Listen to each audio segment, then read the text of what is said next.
Just when you thought things could not get more dramatic, there is now talk of replacing Senator Natasha Akpoti-Uduaghan with former Kogi State Yahaya Bello. Yes, like this is becoming such a nightmare. You heard that right. Yahaya Bello, a man whose name is not just controversial, he is still in court. His political history makes this move both shocking and deeply unsettling for many Nigerians. So who is Yahaya Bello, and why would replacing Natasha with him raise so many red flags? Let's talk about it.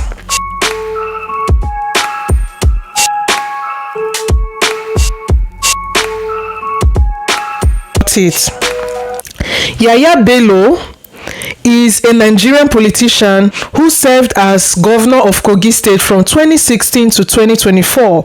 He became governor at just 40 years old, making headlines as Nigerian's youngest governor at the time. But what started with hope quickly turned into controversial legacy. Under Bello's leadership, Kogi was plagued by allegations of corruption, unpaid salaries, and accusation of authoritarian leadership. The EFCC has investigated his administration for financial mismanagement, and many workers and pensioners in Kogi State still remember the hardship they endured during his time in office. So first of all, this is from the EFCC website. As you can see, it says efcc.gov.ng, and the headline reads, alleged 80.2 billion naira fraud. Yahaya Bello apologizes as court grants 500 million naira bail.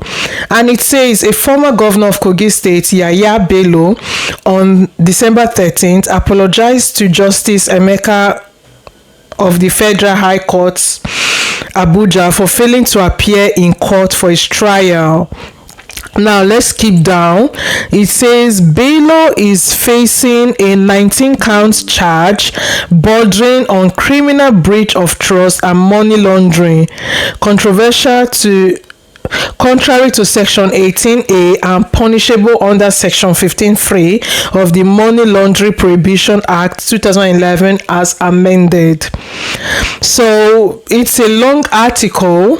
As you can see, it says December 13, 2024. I'm going to embed the link to this page down below, and this is another article from the EFCC. It says alleged 80.2 billion naira fraud. Yahaya Bello paid children's school fees in dollars in advance. So I'll just keep down. It says, when asked about the payments made, the witness confirmed that significant sums were paid for each child. According to him, Farid Bello's fees amounted to $90,000, Zara Bello to $87.4 thousand, the other one to $26,000, and the last one to $18,000. So basically, apart from every other thing that he's been accused of, he paid for his children's school fees amounting to thousands of dollars ahead of time. Now, despite all this, he ran for president in 2022 under the APC, presenting himself as a new generation youth-focused leader. But for many Nigerians, his record did not match his rhetoric. So this is an article from Channels TV. It reads, Yahaya Bello declares for 2023 presidency, promises to make 20 million Nigerians millionaire by 2030. I mean, politicians and all these promises, I wonder how this is even going to be possible. Now, there are allegations that he did not do well as a governor of Kogi State.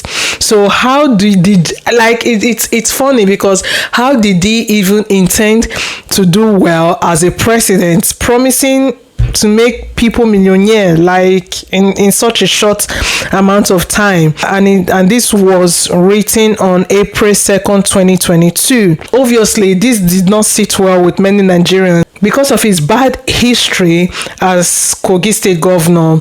Now, here's where it even gets more interesting. Natasha and Yahaya Bello have a long-standing political rivalry. In fact, there are even talks I could not verify, so I'm not going to put it on this video, but there are even talks that Natasha has even once accused him of sexual harassment as well.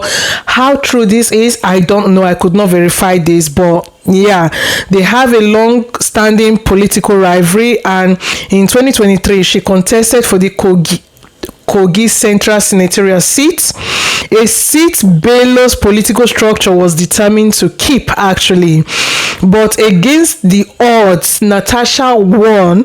It was a massive blow to Bello's camp and a major victory to women in politics. This is a video from Channels TV of him actually conceding victory to Natasha. As you can see, the headline says Yahaya Bello accepts Natasha appeals court victory. Let me just play it quickly. Accept the decision of the appeal court, and I use this opportunity to congratulate my sister Barrister Natasha Akpoti as the senator of the Kogi Central. He doesn't look so happy in the video. Let me also use this opportunity to congratulate everybody that have participated so far in this democratic process. This is the beauty of democracy. I use this opportunity again to call on everybody from Kogi Central to please accept this decision, work hand in hand with all the elected members of the both national and state House of Assembly, and let us drive the cause of development of our there senatorial district, our state, and the nation at large. I thank the wise men who took this decision. I appreciate all the processes that culminate into today's decision. We in Kogi Central, we in Kogi State will continue to be united. We'll have a larger picture ahead of us, which is the November 11, 2023 gubernatorial election. I'm going to attach a link to this video in the description section, but however, since she won the senatorial seat, Natasha has been very vocal about the corruption, intimidation, and manipulation she says she faced while challenging the political structure in Kogi. Her relationship with Bello, let's just say bitter would be an understatement. In fact, here we've got an article from the Vanguard where it says, this was from April 2024, and the headline says Yahaya Bello, Senator Natasha breaks silence over alleged EFCC probe. So it says Senator Natasha, the lawmaker representing Kogi Central Senatorial District, has lauded ongoing efforts by EFCC to apprehend and prosecute the immediate past governor of Kogi, Yahaya Bello, over an alleged 80.2 billion naira fraud.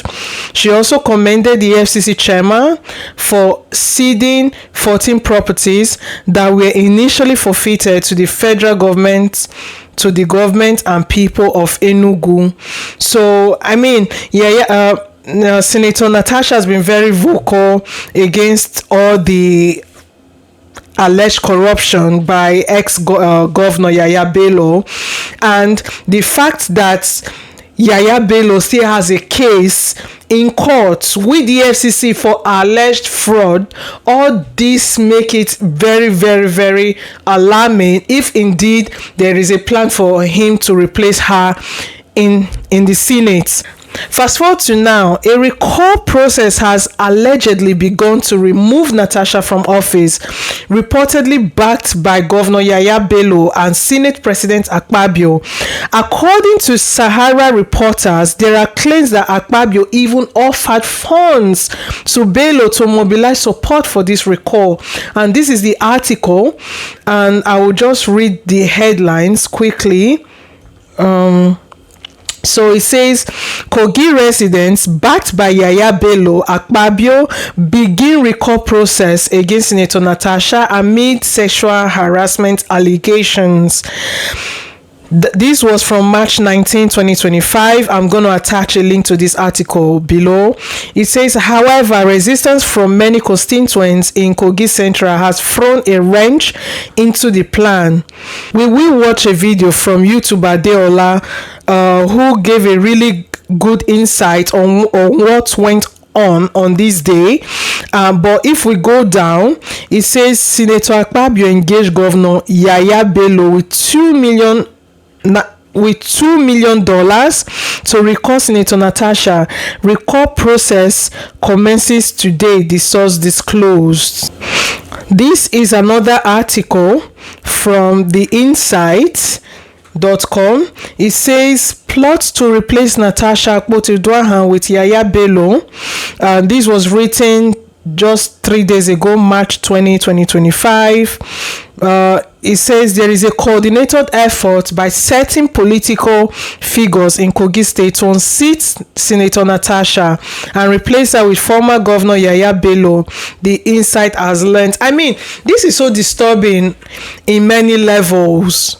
This is disturbing on many grounds. I remember when EFCC said that they were going to arrest Yahaya Bello sometime last year. According to sources, he has absconded and EFCC could not locate him. I remember that VDM was very vocal about it because I think VDM has some cases with the FCC or whatever. So VDM was like, you've not even located Yahaya Bello, that literally you've got proof and stuff that he's had like 18 billion whatever fraud allegations. You've not even arrested him. You've not even located him. You are coming after me. So it was a big news. Now, like, for them to even consider this, somebody that still has, in fact, on a normal day, Yahaya Bello should actually be in prison if found guilty of the crimes that have been alleged by the EFCC. He should even be in prison. In a normal country, in a sane country like the US or the UK or wherever, like let's say in a first world country, this would not even be possible. So I'm trying to even place my head around it, like their thought process. What are they thinking? And again, I feel like they feel like, okay, let's just throw this to Nigerians and see how they react. If Nigerians are not so shocked about it, then we can just use star and put him there. Because don't forget, Nigerians, one of the reasons why they call Nigerians unserious people is because Nigerians will speak about something for like a day or two, after which they will move on and they'll start making jokes and TikToks about it. So the government, okay, see the way everybody are complaining about food prices and the price of fuel and stuff like that. The government will just do something. Let's increase the price of fuel to 1,000 naira. Let's see how they will react. Nigerians will complain for like a week, maximum a month, but later everything will die down. That's them accepting it. Nigerians are very acceptance of stuff. So I think that's what is going on here. They are just trying to put the new, let's put it out there, let's see how they react. If they are not shocked or outraged about it, which means we can go ahead and do what we want to do. Now, this news is not even going viral enough the way it should be going viral. You get, because like, if indeed this is true, I think Nigeria is just in big problem, and I won't even be surprised if in the coming years, maybe not the next election, but I won't be surprised if in 10 to 15 years down the line, Yahaya Bello contests for president and he wins. I won't be surprised, because Nigerians are not outraged enough. Nigerians accept everything. Now, we've got a video circulating online which outlines the plan clearly. Recall Natasha at any cost. Replace her with Yahaya Bello. And yes, it is as disturbing as it sounds, because what we are now seeing isn't just about political power play. No, It's a dangerous example of how power can be used to punish dissent. Because don't forget that all this started with claims of Natasha saying that she refused Akpabio's advances, and that's when all this came into play. Because I mean, why do they want to even unseat her? Why can't they investigate these sexual harassment claims? If somebody that's not my husband is telling me that, oh, your way, you'll be able to move, your husband is enjoying you, you'll be able to move your waist very well in bed or something like that, in the UK the person will even be arrested. That's just the truth, because that's plain sexual harassment.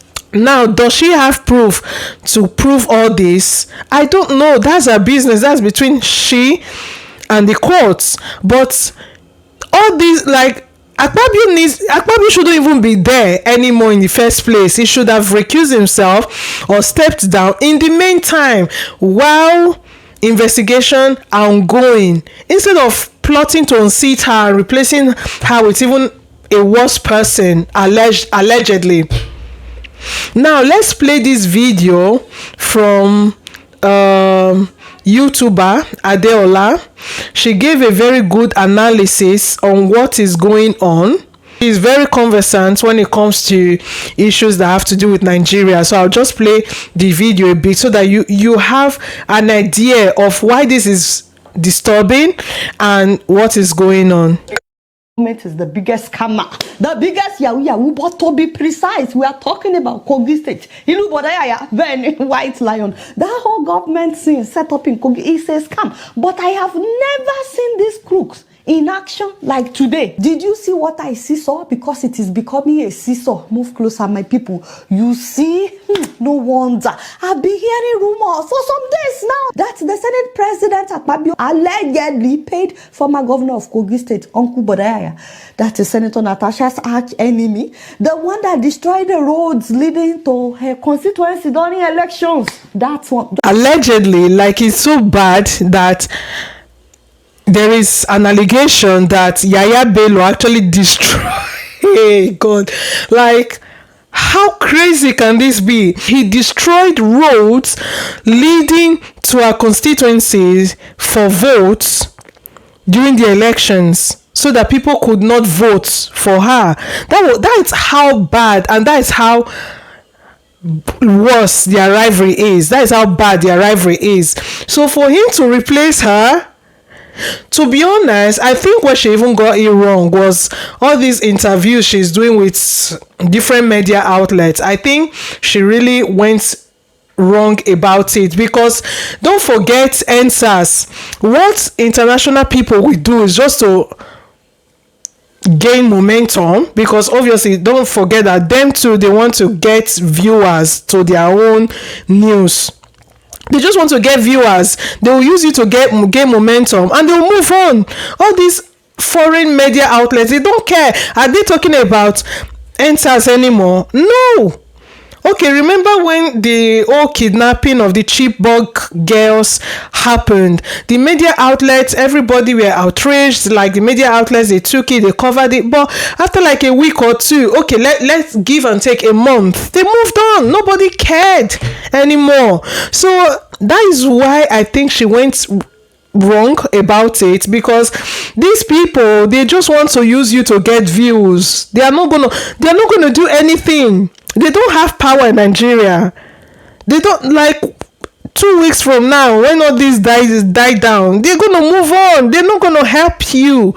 So I mean, that is where she got it wrong anyways, but let's move forward.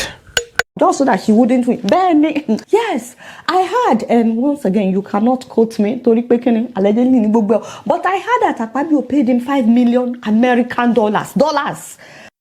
Although she said $5 million American dollars, but from the article we saw on Sarah Reporters, it says $2 million. But again, everything she's saying here is they are all allegedly. So take it with a pinch of salt. Let's hope that all this is a fiction of our imagination, because I don't want to believe that something like this is actually going to happen. To will strategize and organize how they will recall Senator Natasha from Kogi. I said, that is not possible. He's no longer the governor. But of course, we know that he's the godfather of the current governor since he was the one that put him in office. Allegedly. I heard that they would have people sign a petition citing a vote of no confidence in Senator Natasha. Once again, I said, that is not possible. With all that she has done for her people, the roads she has constructed, the schools, the solar street lights, all kinds of empowerment, different categories. We all saw what she did in 1 year. I said, forget. I said, this woman takes care of her people. I said they were going to do a Yahoo something. These people decided to go through the back door. You will not believe it. The government of Kogi announced to the people of Senator Natasha's constituency, just her constituency, they said that they were doing a massive empowerment program. So people came out, Yaya. They came out, they told them to come with their NIN number and their voter's card. So when I mean, how cheeky can that be? You want to do empowerment, and that is why the government, like, I believe that is why they are using poverty, like they are weaponizing poverty in Nigeria so much, because if people were educated and like the government or some politicians are telling you, oh, come out, we want to do some empowerment, but bring your NIN card and stuff like that, you first think, no, this doesn't make sense, something is at play, right? But because the poverty is so weaponized in these countries, or in this country, Nigeria, of course, people didn't again, hunger. People are hungry. You get, oh, we want to empower you, want to give you something. People are hungry. Okay, whatever it takes to get whatever. the people now got there, they had them sign their names, write their NIN number, not knowing why they were doing that. So some of them started writing, thinking that they were here to be empowered. And before you know it, the media started reporting that the process of recalling Senator Natasha from Kogi has begun. I said, can you imagine? Large numbers of voters showed up to support the recall effort. In the Ganaja polling unit in Ajaokuta local government area, the indigents from across the 5 local government areas of Kogi Central said they had resolved to bring the senator back home. Hey! Can you imagine? Yahoo Lele! Can you imagine? Now, some of the Kogites, my Kogi people, some of the people were like, why do you want our NIN number before you empower us? Those are the educated ones, you understand? Because that's the first question everybody should have asked themselves, whether old or young. Oh, bring your NIN number for empowerment. Oh, why do you bring your NIN card for empowerment? The first question you should be asking is, why do you need my NIN card, right? So the intelligent ones or the learned ones, they actually ask themselves, oh, what, like, no, we're not going to do that. Why do you need my NIN card to empower us? So, and that is why I believe poverty and hunger has been weaponized so much in Nigeria.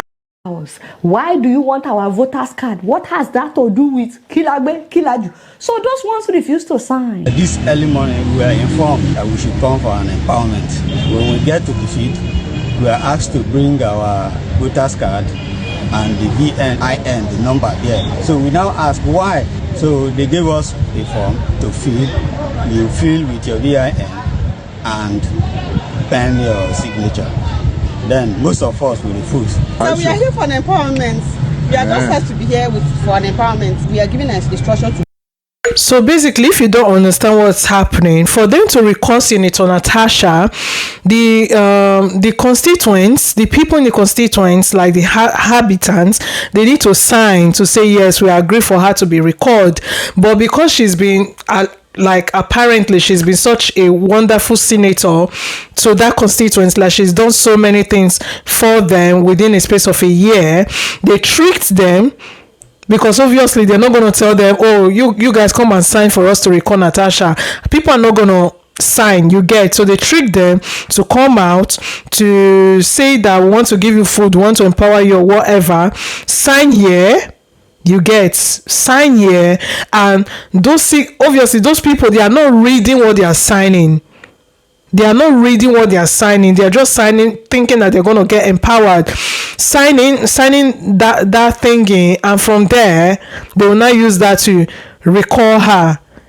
That's fraud. That's using people's lack of knowledge against them, and that's why education in Nigeria is very important. Like, we should push education so much. No, there's nothing like recall. We don't have anything against our senator, for God's sake. So why the recall? They took people to the colonization center, deceiving them of doing empowerment, and when many of them, majority of them, get to know that what they want to do is not a normal thing. So all of them, they left. And because they were doing this at several local government areas, do you know that they now decided to bribe some of the people that were asking questions? They told them, we want to recall Natasha. Help us sign this and we'll give you so. Can you imagine? So that was how the people knew what was going on. Some of the women in line, they were like, hell no. They started protesting. They started marching through the town, calling the government thief.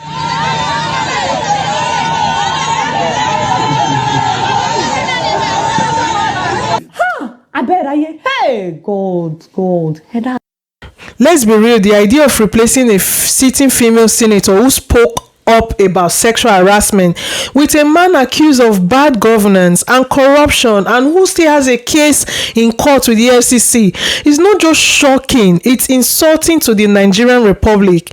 It sends a message that if you speak up, you'll be punished and replaced with someone who played the game. And if Natasha was suspended before a proper investigation into her sexual assault allegations, and now there is an active push to bring in our biggest political rival, what kind of precedent is this setting for other women in politics? This isn't just about Natasha, it's about justice, fairness, and whether Nigerian democracy respects the voices of women and the rule of law. So I want to hear from you. Do you believe this recall attempt is legitimate?